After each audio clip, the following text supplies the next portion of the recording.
Welcome to Fantasy Sports Daily, powered by FantasyGuru.com. Monday through Friday at 12 p.m. Eastern Standard Time, 9 a.m. Pacific. Ray Flowers breaks it all down for you from a fantasy sports perspective.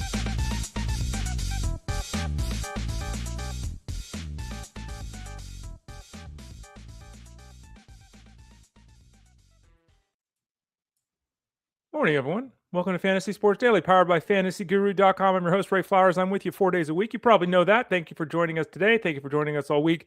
We're almost at 600 shows. Okay, we're at 561. We're pushing 600 shows. I want to thank all of you for helping make that a reality. Again, Ray Flowers, Twitter, X, Instagram, Threads, Blue Sky, all of those places at the Ray Flowers.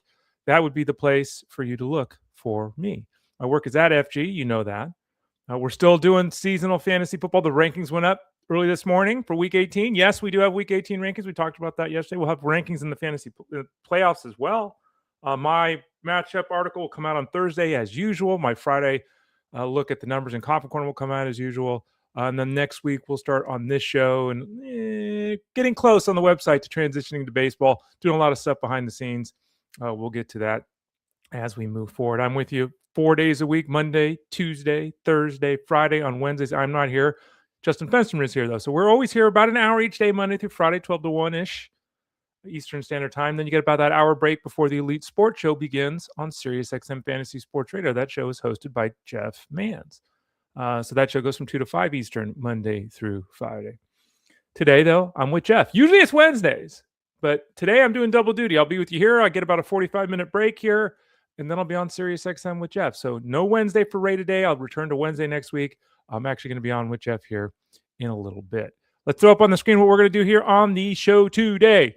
We're going to talk a little bit about a deal. I'll talk about it in a second. We got a deal at drafters.com. Really exciting.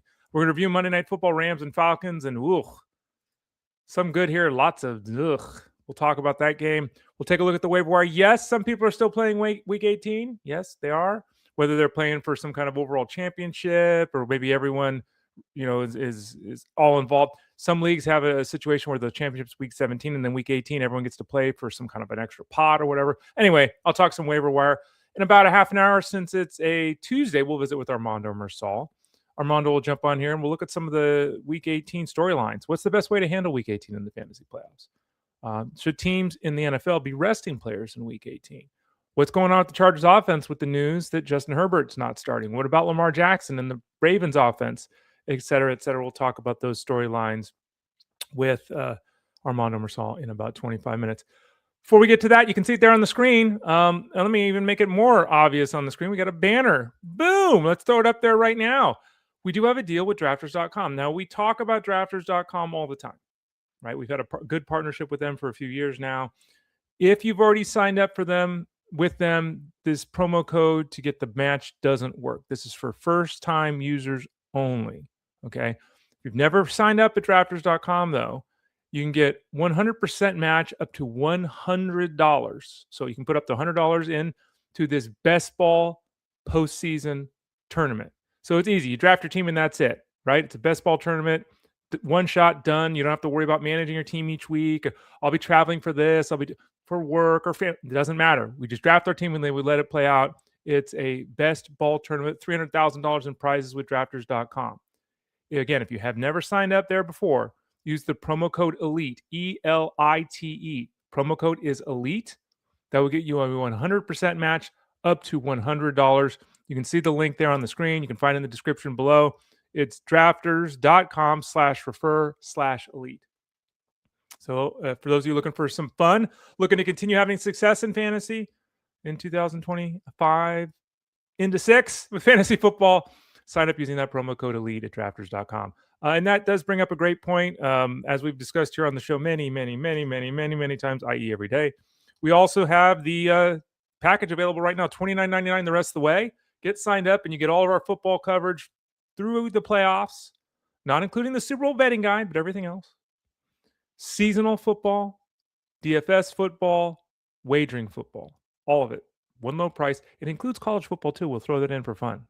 So what the hell, right? So get signed up right now over at fantasyguru.com. All right. Let me switch that. It's got my face kind of hidden there. It's a little bit better. Maybe I need to adjust the size here. Let's see if we can do that. exposure, crop. Let's see. Pull it back a little bit. Oh, then we lose my head a little bit. Let's see if we can make an adjustment there. Oh, there we go. Look at Ray Flowers on the fly. Look at him. I'm such a tech god. Anyway, let's talk some Monday Night Football here on the show. Oh, and by the way, wondering, some of you may be, what the hell is Ray talking about with video? 3 places to watch the show live. You can leave comments and questions throughout the show. We will address those, talk to you folks throughout the show. YouTube.com/@ElitePlusNetwork. Facebook.com/FantasyGuruHQ. Twitter X @FantasyGuruSite. And then you can always go to FantasyGuru.com, click the Elite Plus tab at the top. That'll take you to this show. It'll also take you to Armando Marsal's podcast. We'll talk to him in about 25 minutes. Elite Plus tab at the top of the page. Or just type in Fantasy Sports Daily where you listen to podcasts. Pretty simple. Check it out. All right, Monday Night Football.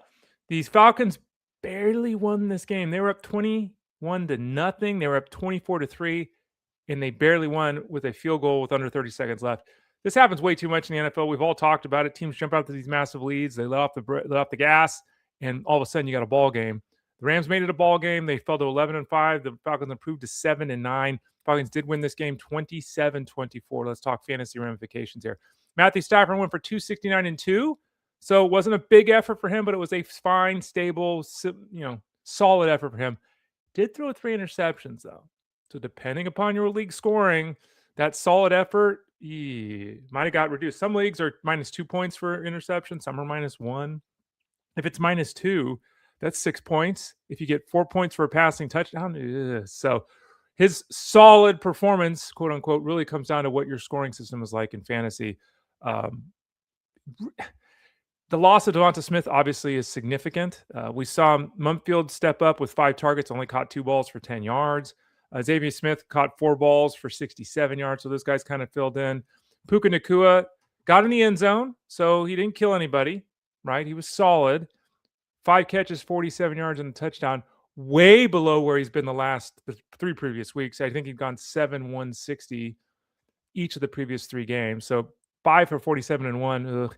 Not a killer in fantasy if you had him. He was still 15 PPR points, something like that, but certainly below expectations. Though I did see multiple people in Discord, and thank you, by the way, for those people that did in Discord write, hey, I won my championship. Really appreciate your help, guys, that kind of thing. Saw a bunch of comments, like that this morning. Really appreciate everyone doing that. A lot of people benefited from Nacua just having a solid game and not having a big game. So it all depends what side of that you're on. But 5 for 47 and 1 is disappointing against the Falcons in a game the Rams really wanted to win, and in a game with Devontae Adams out. Colby Parkinson, 6 catches, 53 yards. If you're still riding the Colby train, he was fine. Didn't get in the end zone, but he was fine. Blake Corum will have to watch that ankle injury. He only played, 16 snaps, something like that last night. Kyren Williams ended up with 13 carries for 92 yards, 3 catches for 38 yards. They could have run a lot more frequently, but they were down 21-0. So it kind of limited the workload for Kyren Williams, but still, that's 15 touches and 130 yards from scrimmage. Still a pretty good game, even though he didn't get into the end zone. On the other side of things, and you see it here from Angelo, Bijan's MVP, dude's a baller. I mean, that's just straight up baller. 195 yards and a touchdown on the ground, 5 catches, 34 yards, another touchdown in the air. I mean, fantasy MVP, he's a baller. And you saw it last night, breaking tackles, running around people, running through people, catching passes. I mean, he's a phenomenal football player. He was the offense last night. And unfortunately, he was so good, and he did so much dominant work last night against the Rams in that massive league-winning, week-winning fantasy championship performance by him. Crushed everybody else. They didn't have to throw the football. Not that you were starting Kirk Cousins anyway, but 126 yards and a touchdown on 20 attempts. He did nothing. Drake London is back, and for the second straight week, did nothing. Now, again, game flow was 21-0 here, so it was never going to be a big night once they jumped out to that huge lead. It was never going to be a big night for the Falcons through the air. But holy hell. What the hell is that? I said start him. We all said start him. We had him listed as top 10 wide receiver. Like this, I mean, sometimes, and this really sucks, sometimes it just doesn't go as expected. And London 2 games in a row now has been an absolute nobody. really makes you wonder, why did they activate him if, there was no intention to actually make him part of the offense? And before you say, well, he didn't play, he played 52 of 53 snaps. He was on the field the entire game last night. He missed one snap. They just didn't throw the ball, and they certainly didn't throw it to him. Now, Kyle Pitts, and, Angelo also makes this comment. Kyle Pitts, anyone seen him? No. And this is as damning to a fantasy squad as London was. Kyle Pitts, 3 targets, 2 catches, 16 yards. He does that in week 3 this year. All right, why? It's Kyle Pitts. He'd had at least 15 points in each of the previous 3 games. He was having one of the greatest runs of a tight end in December we have seen in years, having the best stretch of his entire career, obviously, just balling out. Even with the effort last night, I think his last 4 games, he's still averaging like 7 catches for 82 yards. That includes last night. We had 2 catches for 16 yards. Just catastrophic. And again, you jump out again to a 21-0 lead. Team backs off the gas, tries to milk the clock, win the game. This is what happens. And that's why predicting game flow and the matchups is so important. And wherever you get your fantasy advice from, make sure people are taking that into consideration. Because I consume a lot of product around the interwebs. I don't hear a lot of people talking about that.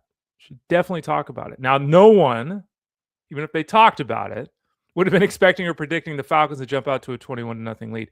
It would have been in the other direction. 21-0 Rams, right? So that was a totally off the wall, no one could have predicted scenario last night. Sometimes it just happens. And unfortunately, if you had Pitts or London, it happened to you. Danny Raymond says Nico Collins must be hanging out with Pitts. Yeah, there were quite a few people, Collins was one of them, who just vanished in week 17. And that's another reason that I've spoken on the show many times, including yesterday, about the idea of playing your finals and championship week 17 and 18, doing a 2-week final. No one wants to do that. Sometimes you get bit if you don't do that. Gavin says, Ray 2 times a day. It's a late Christmas miracle. Woohoo! Yes, it is. Lots of talking for me, but hey, it's part of the gig. So looking forward to those 3 hours again. I'll be on with Jeff later today, 2 to 5 p.m. Eastern on Sirius XM Fantasy Sports Radio.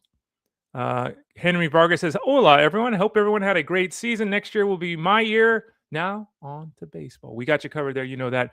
Click that subscribe tab in the top right corner to get signed up. I don't think the 2026 baseball product is actually on sale now, unless you get the all-in VIP package, which is everything we do. Then obviously you get it. But we should have that up here in short order.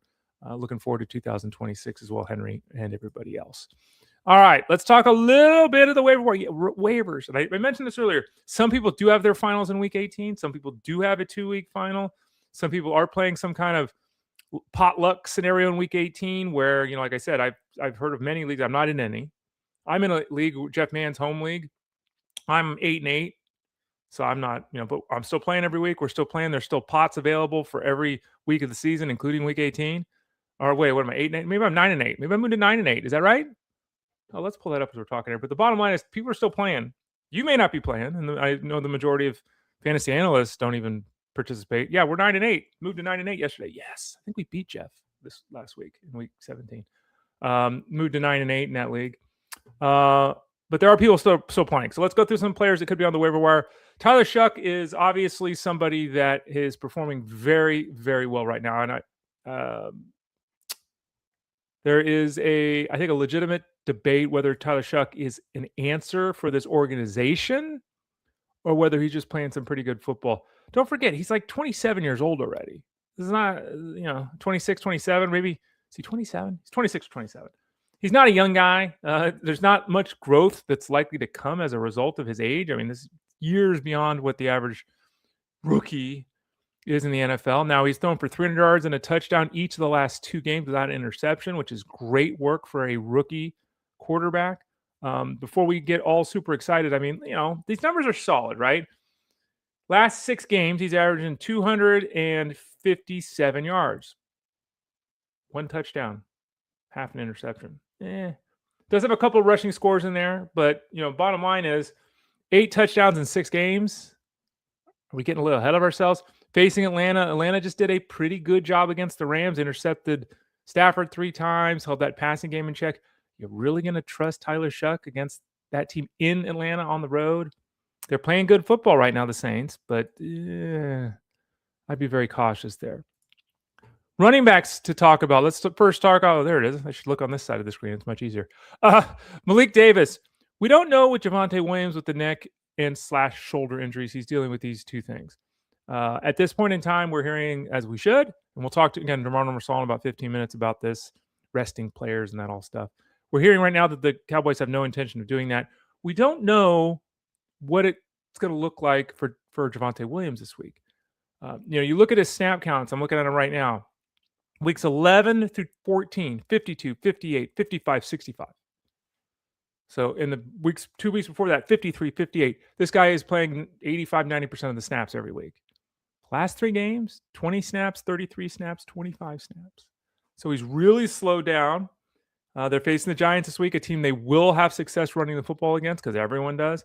Malik Davis ran for 100 yards last week. So if people are still playing, it's going to be a little costly. It's unclear if Malik Davis is going to get 8 touches or 20 like last week. But Malik Davis is a primary target this week if you're looking at adding depth in the running back situation. 20 carries for 103 yards last week against Washington. And again, the Giants are just really bad. In fact, the last 6 weeks, 3rd most points allowed to the running back on a weekly basis, including 5.4 yards a carry. So that's not a bad direction at all to go in. Dylan Sampson, we talked about Sampson yesterday. Massive disappointment. 14 touches in week 17. It's very likely he gets a similar workload this week. Unfortunately, he was under 30 scrimmage yards last week, which is the issue here that you deal with when you're talking about the offense with the Browns, just not very good. The Bengals are allowing over 5 yards a carry the last 6 games. The Bengals defense is playing better than it has. I mean, it's not as bad as it was, and the overall numbers suggest it is better here the last month. But still, middle of the pack against the running back here the last 6 weeks, including 5.1 yards, almost 5.1 yards a carry. Dylan Sampson's not a bad option this week. Emmanuel Wilson. This one is really up in the air, much like the scenario with the first one we talked about with the Cowboys. We don't know if or what the workload is going to look like for Josh Jacobs this week. We don't know if Josh Jacobs is going to play this week. Jacobs was actually 3rd last week behind Brooks and Wilson in terms of snaps. So his time on the field last week, I mean, he's been gutting through this all season long. The fact of the matter is that, he's just beat up and it's just not working for him right now. He's doing his best to make it happen. We don't even know if he's going to play this week. If he does play this week, can you start him? I'll say it this way. Just like last week, and it didn't work last week. If Josh Jacobs is active, he's the guy I'm starting in this backfield. If he's out, the guy you want to start is Emmanuel Wilson. Note, though, that the Vikings are playing really good defense. It's unclear who the quarterback right now of the Packers is going to be. The Vikings the last 6 weeks are allowing 3.9 yards a carry. That is not an easy matchup to go in with Wilson or Jacobs against the Vikings here in the final week of the regular season. Audric Estime, as we talked about yesterday when we discussed the situation with Taysom Hill, Audric Estime took over the backfield of the Saints last week, as he should have the week before. A very solid effort, 100 yards from scrimmage, basically a touchdown. Faces the Falcons. The Falcons' run defense has been pretty good. Now, part of this is because you can pass against the Falcons for the most part. The Falcons, the last 6 weeks, the second fewest points allowed to the running back position. So they don't allow passes to be completed to the running back. They don't allow touchdowns, 2 touchdowns in 6 games to the running backs. This is not a great scenario for Audric Estime to be anything other than a flex option. Difficult matchup, but he should, again, be the lead back for the Saints. That Taysom Hill stuff is, as we discussed, kind of nonsense and out of the way at this point in time. All right, Parker Washington. Let's talk some wide receivers here. Parker Washington, we've talked a lot, obviously, about Trevor Lawrence. And the fact is that Trevor Lawrence is playing really good football right now. Liam Cohen's offense is really working right now. Jacoby Myers catches his 4 or 5 passes a week. He does it every week. He's been doing it for 3 months. He's been doing it for a couple of years, actually, but he's doing that. Brian Thomas, as we've also discussed, including yesterday on the show, Brian Thomas, the last 2 weeks, 6 catches, under 60 yards. He's got 1 touchdown in 7 games. Like, Brian Thomas is barely a part of this offense.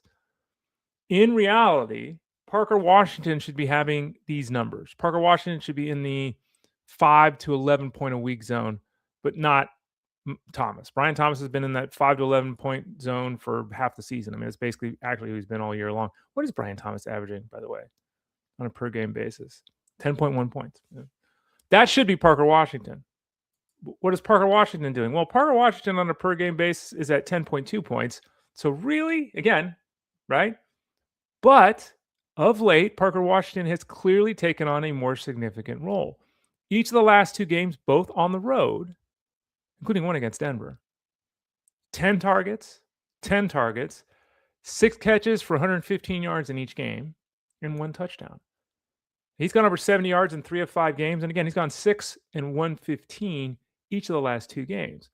This week you face Tennessee. Tennessee is not a defense that anyone is worried about facing, right? It's just not a scenario that I'm like, oh my God, Titans on the, oh, let's run for cover. Titans allowing the 10th most points to wide receiver the last 6 weeks. That includes 8 touchdown passes, 10.2 yards per target, which is, I think, the number 1 mark in football. It is. So teams aren't even throwing the ball high volume against the Titans. They're just throwing the ball with extreme effectiveness against the Vikings.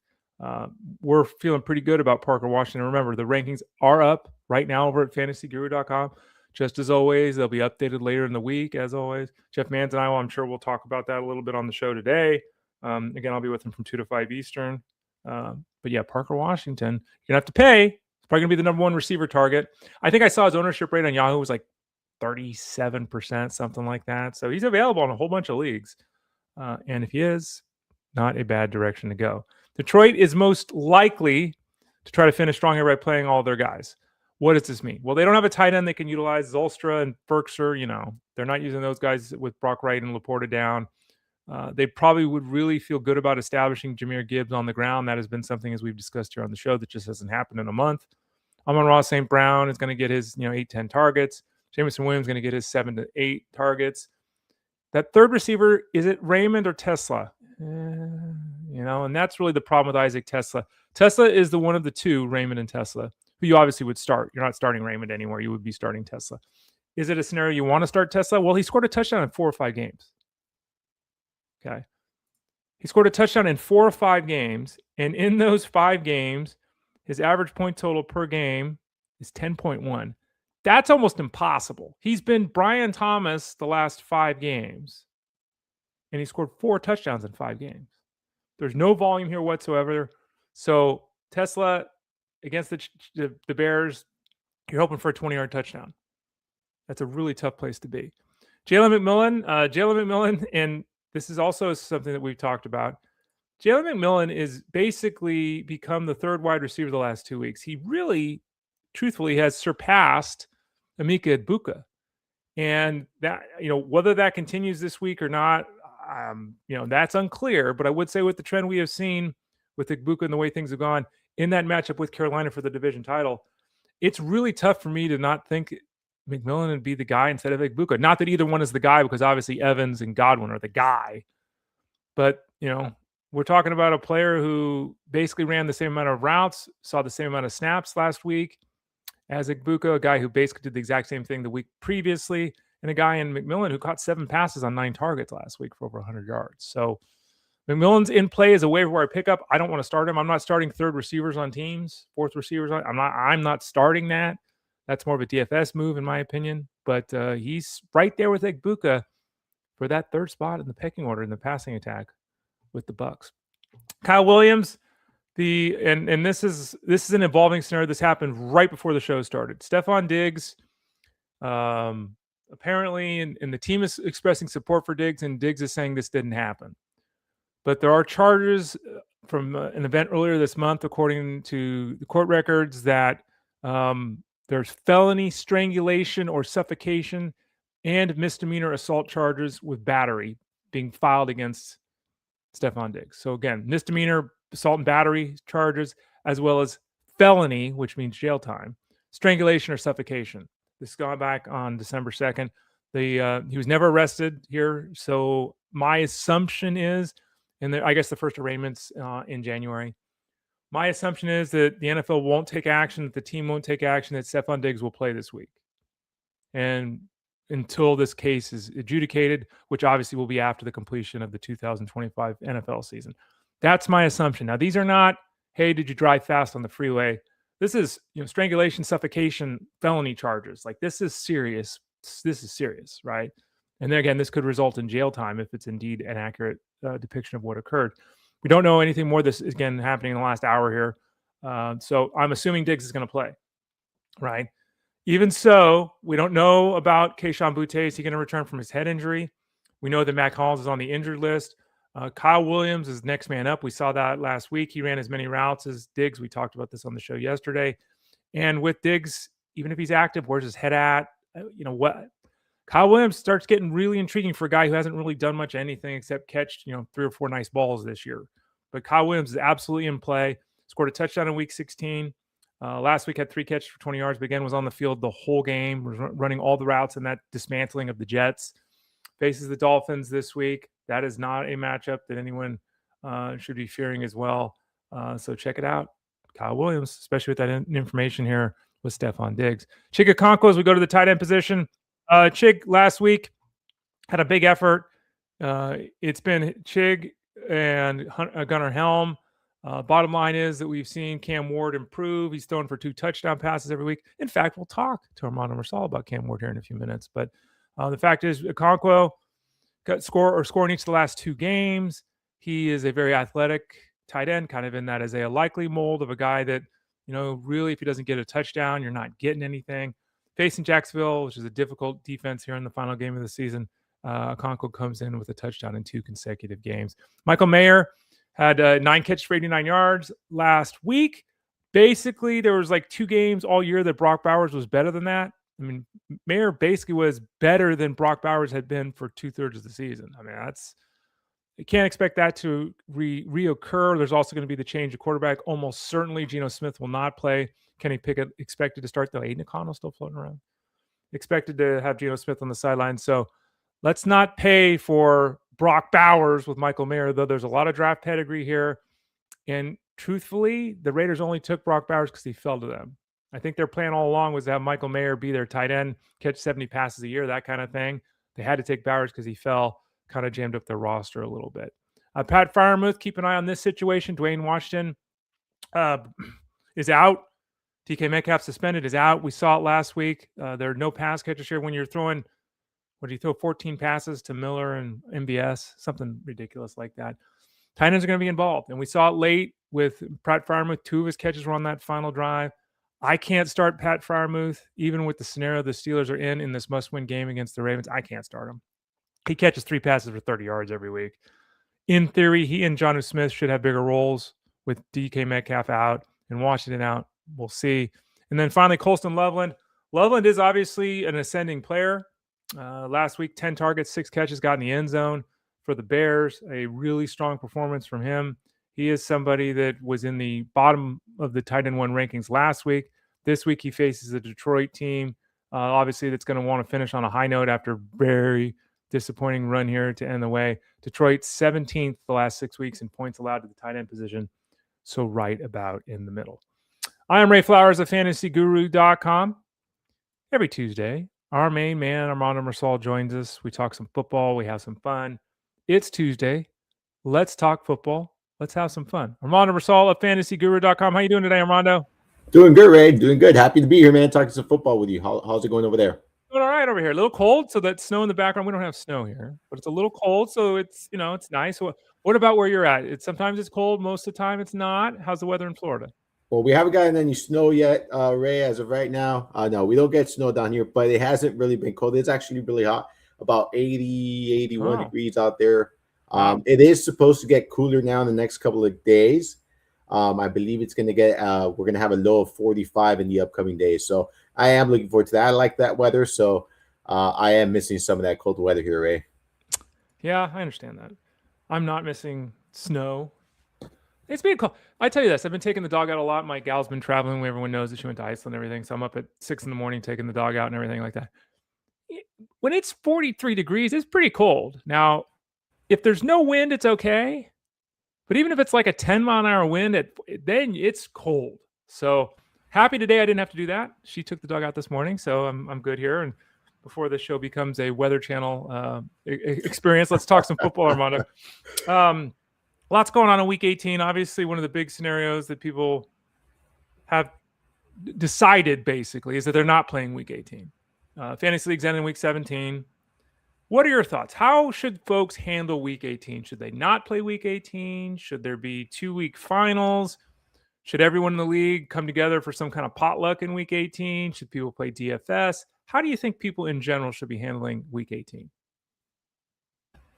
So the way I see it, it really depends, right? Like we're seeing a lot of players. I think we're going to see a lot of players being, sitting this week, Ray.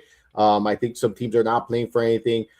I don't hate the idea of playing to Week 18. I personally, my leagues are in Week 17. That's when they end. I look at, Week 18. If I want to continue playing, I'll play some DFS. I understand playing through Week 18. I understand the concept of it. I think that you could do different things, different payouts where League 18 still matters if you want to continue playing through Week 18, where not necessarily the championship game needs to be in Week 18. I think that's a good idea to do. Just because there is a lot of variance in this week. And I think there are a lot of teams where they're looking on to next year. They're kind of seeing new things. There's teams that are not playing for anything. Players that are hurt, valuable players, not 100%. They shut these players down. So a lot of different situations and scenarios where players are being shut down here. And it does bring a lot of volatility and variance to that final week of the season. And I know I'm not saying you're wrong, but there's always variance every week. Yeah. Guys get hurt every week. Example, Trent Williams of the Niners played 1 snap the other night. Guys get hurt all the time. Should the NFL go to a draft lottery? Because teams, they can say they're not, but the Raiders are tanking. They're putting guys on the IR, they're not even, they're tanking, right, for a draft pick. Is it time for the NFL to move beyond the record thing and go to draft lottery to help with this at least a little bit? I don't necessarily think that, but I think when teams are doing it as blatant as, because I think the Raiders are blatantly doing it. They're not, it's not a secret here. Like they shut down Crosby. Like they are flat out saying, hey, we're giving up on this season because we want that number 1 pick. I think when it's blatant like that, I think that there are some repercussions that should be had. Like the league should come down on the Raiders and say, listen, your player wanted to go out there and play. You played him for most of the season. Why not now? Like it wasn't something, So yeah, I think in those situations they definitely should come down on these teams, Ray. But no, I wouldn't go to a lottery. I think I like the excitement of the way it's done. Okay, so now let's move on to the direct question for teams that are in the playoffs, not the Raiders or the Giants or any of those teams. For teams that are in the playoff seeding's locked in. You know who you're going to play. You know how it's going to go. Resting players. This comes up every year. Teams do it every year. I'm of the opinion, especially for these teams that have a bye, I don't understand how you give your guys 3 weeks without playing. To me, that seems crazy. What should teams do? Because what we also see teams, we're not resting our guys. We're going to play our guys, and they play them, 10 snaps. Don't do anything. That's not playing a game. How do you think teams should handle it if their playoff seeding is kind of already set?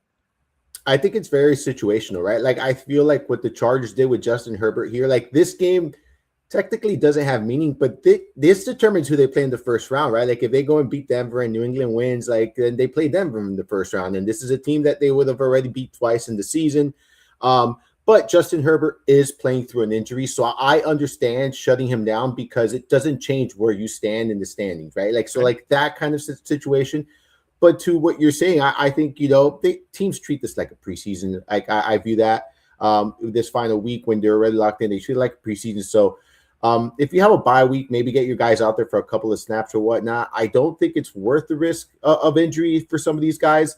But if you don't want them to be 2-3 weeks without playing a football game, I don't hate the idea of going out there a couple of snaps. Armando, what about that Chargers offense? We did hear, as you noted, Justin Herbert's going to be out. He is beat up. He's taken tons of hits. It's not just the hand. Trey Lance, most likely to be the starter this week for this team.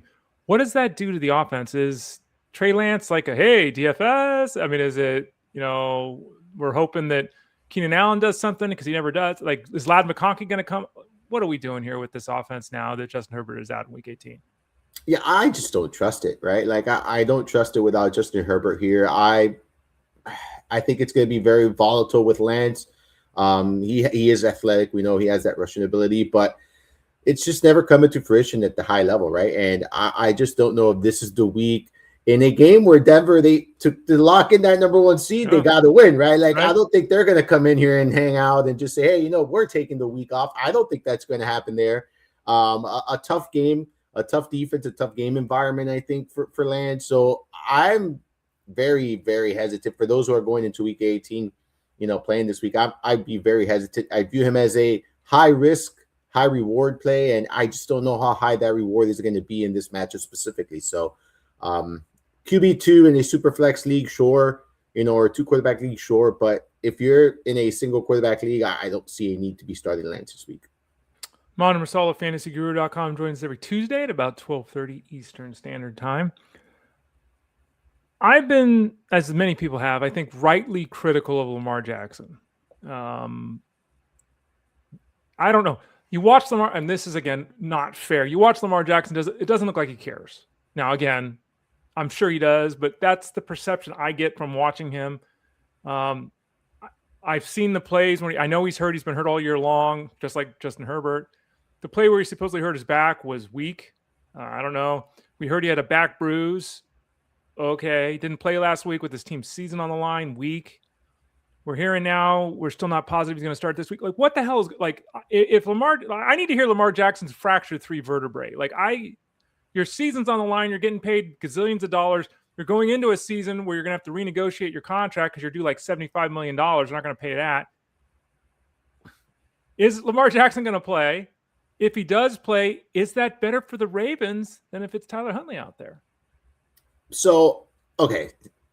Number 1, yes. I think he has to come on to play. Look, we've seen this before from somebody. You look at Daniel Jones, he was playing with a fractured fibula, right? Yeah. Like, you look at Mahomes after suffering an ankle injury in the postseason, and he came back. I thought it was pretty much over. I think most people that watched it thought it was pretty much over. Came out and played the next game, and never left that game.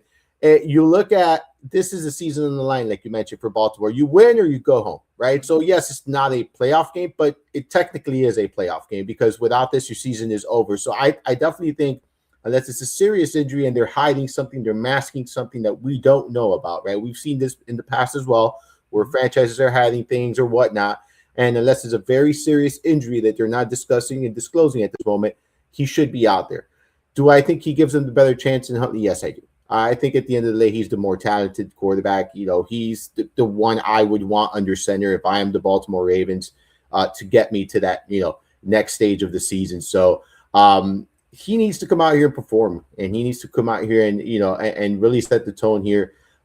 He's supposed to be the leader here. I've seen, like you mentioned, I've had some similar observations. He's supposed to be a leader here. This is his time. This is a moment to come out and lead. Like, this is that moment. So I hope he does come out. I hope he does have success here,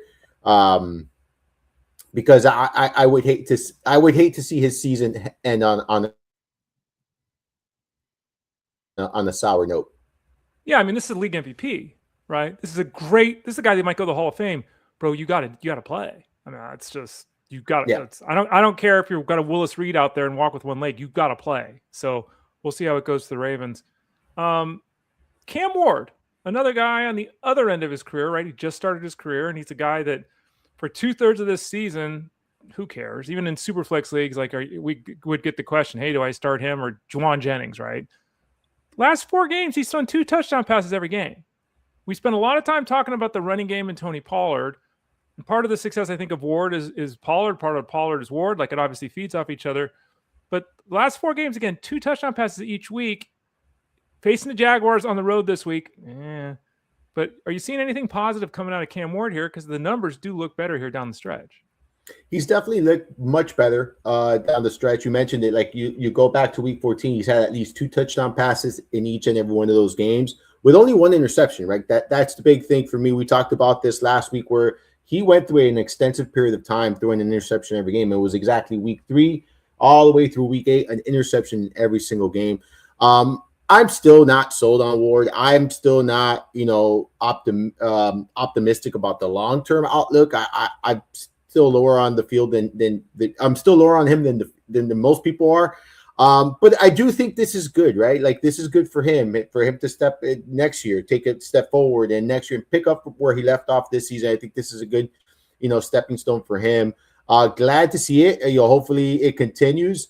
But again, I think that this team has just been playing better. I don't necessarily think that this means that he's going to take it to the next level and be that guy for Tennessee. But this is definitely, good to see from a young man down the stretch. What about his backfield mate, as we talked about Tony Pollard? Tony Pollard's run for 85 yards or more in 4 consecutive weeks. He was down to the point where you and I have answered tons of questions. People were dropping him. People were asking, do I even pick him up off the waiver wire? After these last 4 weeks, you look up and his numbers this year look exactly the same as the last 2 seasons. They're exactly the same. He runs for like 50 yards this week. He sets a career high in rushing yards. Now, it's against Jacksonville on the road this week, so that's not a great matchup. Pretty hard to bet against him at this point, though. It sounds like, 15, 16, 18 touches, 75, 80 yards. That's kind of where we've been. How surprised are you at that return to prominence from Tony Pollard? I'm surprised because what was going on here the entire season is this: when you couldn't get the passing game going and you have someone that's struggling so much through the air, it's easy to stack it. It's easy to just force teams to throw. And I think now we're seeing more efficiency in the passing game. We're seeing more efficiency in the run game, like you pointed out. If you're looking at Pollard this week, I view him as a RB2. It's not an ideal situation, like you mentioned. It's not an ideal matchup, but the production has been there. The volume has been very consistent. And at this point in the season, if you can lock in some volume here, I think you're just taking the safe approach, right? And that's what I would be doing here. So I think you're getting a good floor with Pollard. And maybe he doesn't rush for 100-plus yards. Like I know he didn't do it last week, but he had done it several times weeks before. But he's still going to get you upwards of 15 opportunities. And in a subpar matchup, given the week we have, I'm okay with Tony Pollard there. RB2, high-end RB3, low-end RB2. As you can see there on the screen, the MVP plan is available over at fantasyguru.com. That is all our sports that we cover besides football and baseball. So basketball, hockey, golf, NASCAR, PGA, horse racing, all of that stuff. Click that subscribe tab in the top right corner. And I mentioned that, Armando, because you actually do some basketball. Yes. People say Armando Marsal is a football guy. He is. He's also a basketball guy. Talk to us about that part of your workload. Yeah, I was in there yesterday. I'll be in there tomorrow as well. I do the cheat sheet. We'll be doing some articles as well. And we're in Discord answering questions pretty much every single day of the week. Whenever there's an NBA slate, you can catch myself, Justin Fensterman, Serge, Scott. The group is in there answering questions. So pretty successful night last night, actually. So it was a good slate. Looking forward to another. We have a 4-game slate today as well. I won't be on there, but I know Fensty and Serge, I believe, will be on there. So, but me and Fensty will take you guys into the new year with tomorrow's slate. So make sure you're checking out that there at fantasyguru.com. Yeah, click the subscribe tab in the top right corner or send an email to support@fantasyguru.com. For the basketball coverage, you get all those other sports too. But for the basketball coverage, you want the MVP plan. Speaking of MVPs, Aaron Rodgers going to win a couple of those, I guess. The Ravens, we talked about, they're facing the Steelers. It's that whoever wins the division. Whoever loses goes home. DK Metcalf being out might have cost them the game last week as they were trying to feed balls to MVS late. We all know that. He's going to be out again this week with the suspension. Darnell Washington broke his arm, so he's out. The focus of the offense needs to be, and was expected to be last week, the backfield, Warren and Gainwell. Warren and Gainwell have done some really good things, especially in the second half of the season. Last week, they didn't.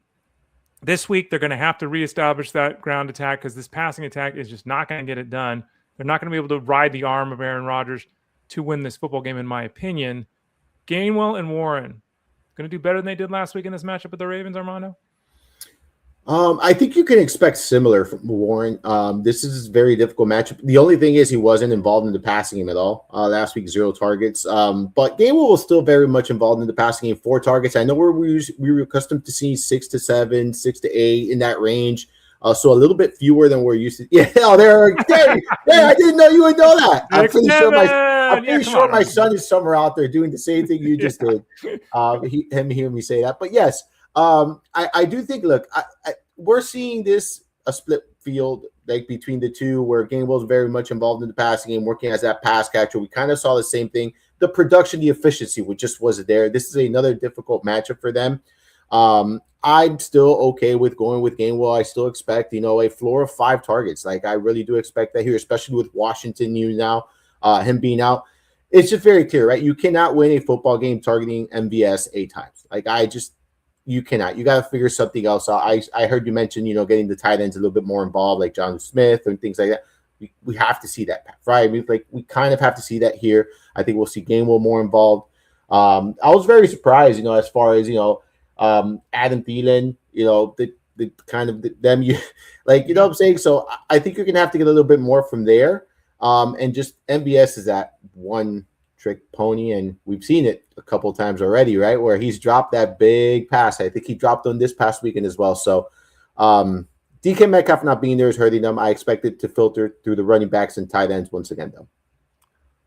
Carolina faces Tampa in another one of these play-in games, right? The winner wins the division, the loser goes home. A lot of people got excited about Bryce Young a couple of weeks back when he threw for over 400 yards. The majority of Bryce Young's season has been last week was atrocious against Seattle. That offense was flat out pathetic.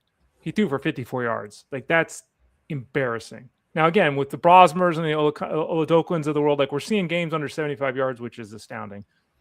But Bryce Young was atrocious last week. As a result, Tetairoa McMillan didn't do anything, caught one ball. He's beat up and all that kind of stuff, but we have seen him get in the end zone a lot here down the stretch. He's obviously their number one playmaker out wide. They're facing Tampa Bay. They're going to have to do something other than score 7 points to win this football game. Where are we at with Tetairoa McMillan? Obviously, pass catchers can only do what their quarterback allows them to do. But don't the Panthers have to look at what happened last week and say, we just got to get the ball to McMillan's hands. We can't be throwing all these balls to Coker.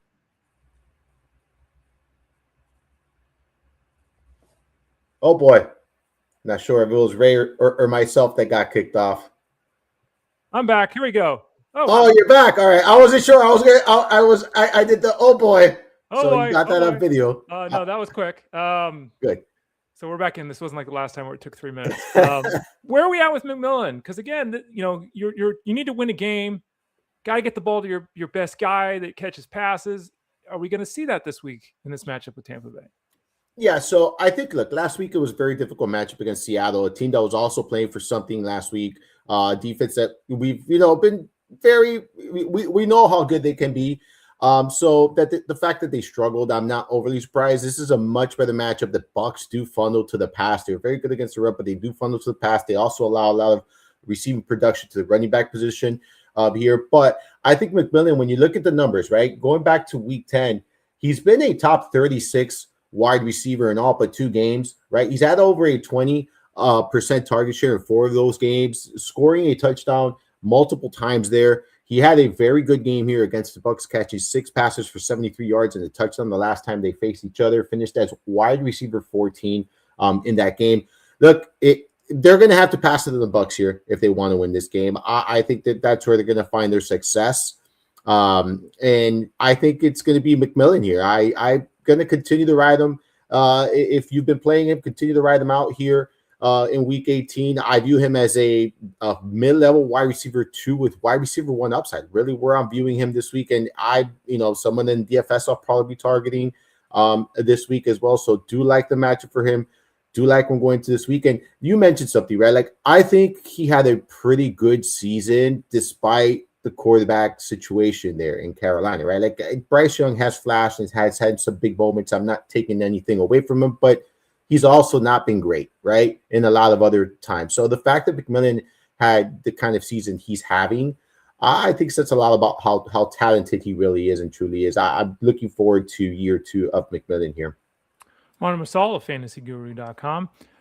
Wan'Dale Robinson is a guy that, he's caught 1 fewer pass than last year, but has 300 more yards. So give him mad props. He's got 90 catches each of the last 2 years. You're smiling because it's like he's 5'8", 180. Now, he's 400 times the athlete I ever was. But he's 5'8". Like, he would look like my, nephew next to me. He'd look like a tiny person. He's got 90 catches and 1,000 yards. He might catch 100 balls this year. They might force feed him ball to get him 8 catches this week. My question with him really is, where are we at with him in fantasy? Because there will be one line of thought, which is, hey, this is as good as it's going to get. There'll be another line of thought, well, Malik Neighbors will be back next year, which will mean more openings for him or less targets for him. Keeper League, Dynasty League, that's more where I wanted to go with Robinson. Because, again, he's 8 catches away from 100, and I wouldn't be surprised if they didn't funnel him the ball this week to get him there. Where is he at? 90 catches, 2 years in a row. We're going to get a DJ Moore-like 2026 from him, or are we going to get another strong season? I think you're going to get another solid season out of him. Like, I view him as a weekly floor play in PPR. Like, I would expect anywhere between, 70, 80 catches, right? We're talking also healthy Malik Neighbors, right? Like 70, 80 catches, and that maybe between 700 yards.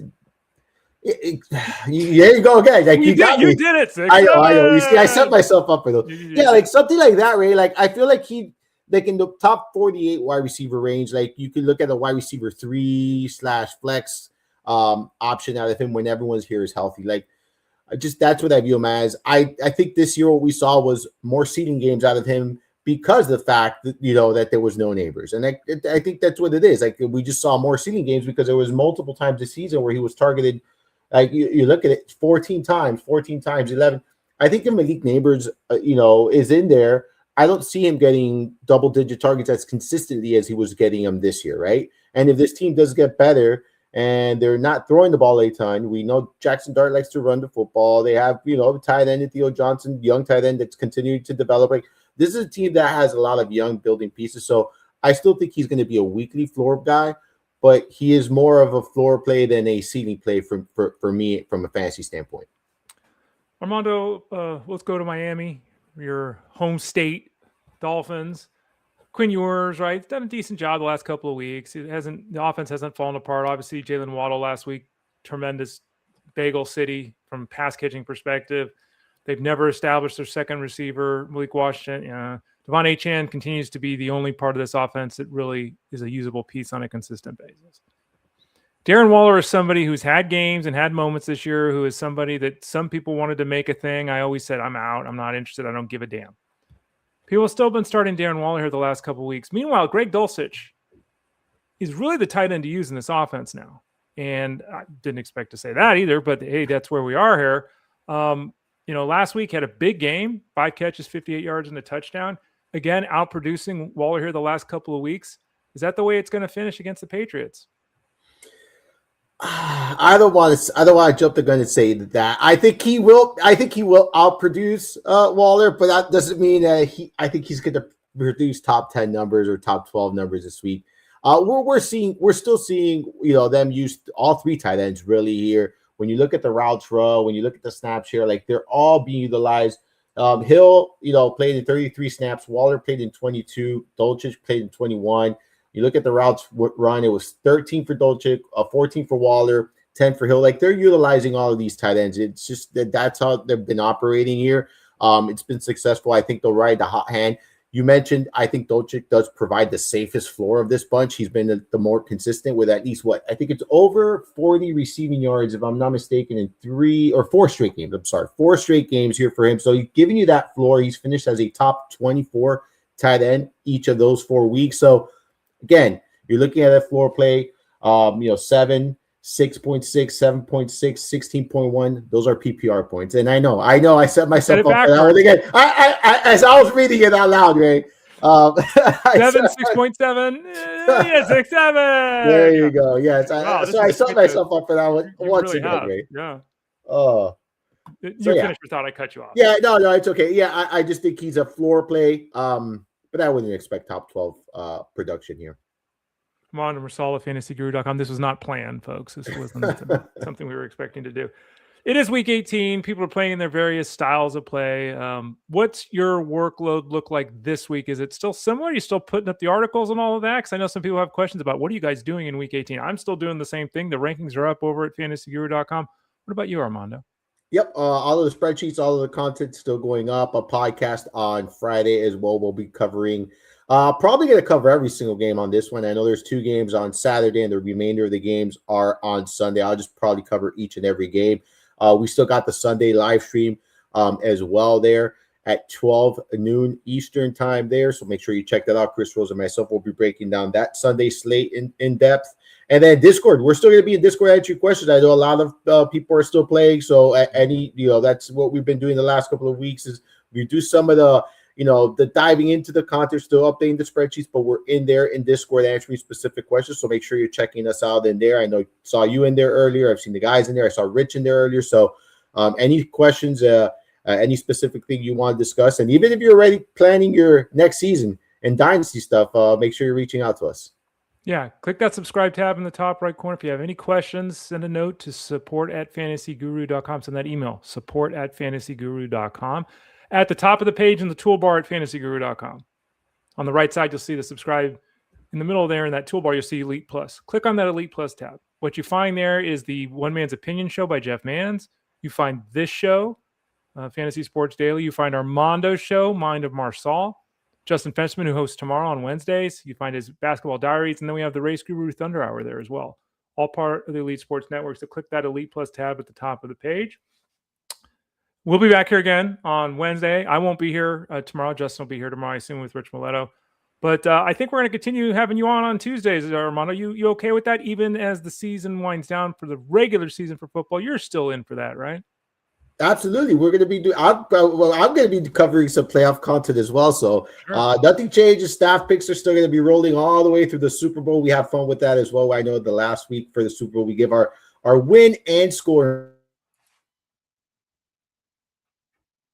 predictions. So keep an eye on those staff. Oh, he's going in and out. He's too much 6-7. I don't know. We might have lost Armando there, but it was great. Oh, there you are, Armando. You're back. Oh. You were going the in and out thing. You were doing a Ray Flowers there.